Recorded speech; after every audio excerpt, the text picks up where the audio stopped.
How you doing, YouTube? Matt Massa Beer Reviews back with yet another review. A little bit of Hop Butcher jams up in this piece in the form of they're preserved in three dimensions.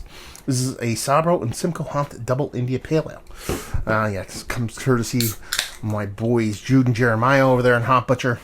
They're quite lovely with me when it comes to shipping off some beers, and I got high hopes for this one, as I do a lot of Hop Butcher beers. I mean, they kind of introduce me to a lot of the new school hops, whether it be Sabro or other ones. And this one, I don't know, something about it. Maybe it's just the fact that it's on a green can. I'm pumped. Label-wise, classic Jetsa. Dig it. Some of my favorite labels in the game as far as the beer goes. Yeah, I mean, rich. It's not turkey gravy, but it's getting towards there. As far as their tasting notes go, they go bright orange pulp, sweet berry, and ripe tropical fruit. Yeah. Pinky finger, creamy head, rich, hazy body. Let's get a nose.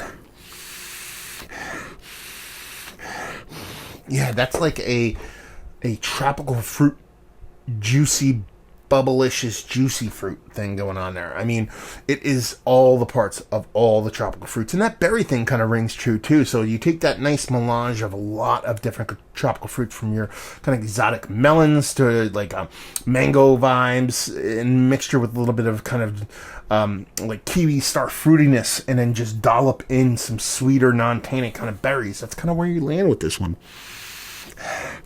Yeah, it smells nice. It smells sweet, but not overly sweet. The sweetness is more organic. I know it's not a fruit addition beer. It smells like that fruit is more an organic sweetness from the fruit, as opposed to a malt menaging with those kind of hops in there. I mean, it could be that combination of that kind of a Simcoe and Sabro, is it again? Yeah, that Simcoe bringing a bit of fruitiness in there, that Sabro adding that kind of soft coconut vibe that it typically does, which leads you to believe in this kind of softer, more richer kind of sweetness, but it plays really, really well. Yeah, I dig that. Let's dive in. Cheers.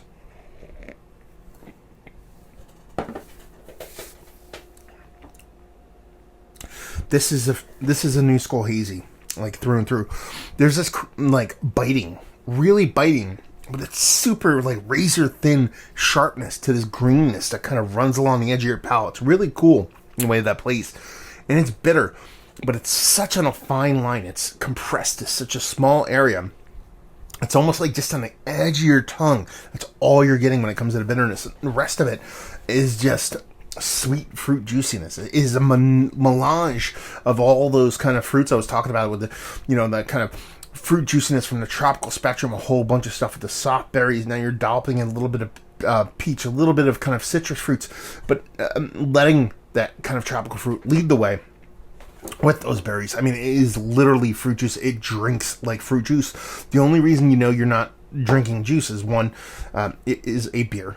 It's still a beer. That's one of the fun tricks that Hop Butcher tends to play, is that you get that kind of beer portion of show in a lot of these fruit juicy beers, and you get that sharp, hard kind of bittering, that line, that razor thin line, like I said, that kind of dances around your tongue. Comes off really, really fun. Super soft, sultry mouthfeel to it. Yeah, this is world class. This is absolutely fantastic. New school haziness. And it's done in a way, again, Hop Butcher style, where they just kind of reinvent the way they fuck with hops, and it just works. It works, and it works well. I mean, kind of sounding like a broken record when it comes to these guys, but one of my favorite things in the world is how they do things, how they fuck with hops, how they screw with things.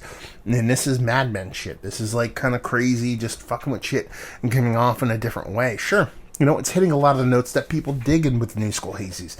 Residual sweetness, hops, expressiveness, nice soft mouthfeel, but I'm not getting a lot of these flavors from a lot of the stuff other people do. And if I do get them, they're not combining the whole package together and give me like a 5-tool player.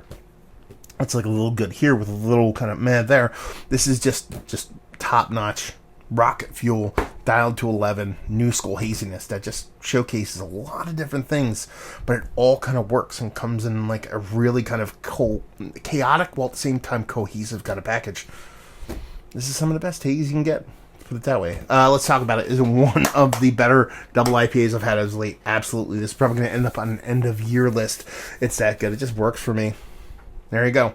Value and availability, it's Hop Butcher. They do distro, and their prices are usually typically aight, and leave you with, if you like what we like this beer, if you like New School Haze, you like well-made beer, you like hop expressive beers, you like New England style IPA, and you like beer, just go that generic. I think even the most staunch, like, I hate hazy beers type of person, if you drink this, you will find something to dig in this, because there's a such thing as well-made beer that happen to be hazies. And this is one of them, where other ones are just hazies that people think are good beers. So there you go. Another review in the books. Hopefully you guys enjoyed it. Down there if you want to talk about it. Massive Beers if you want to check me out in the social media stuff. Beer Massive if you want to check me out in the whole podcasting thing. And hopefully you guys enjoyed the review. Hopefully you're enjoying a nice little hazy jam right now. And hope to see you next time. Cheers.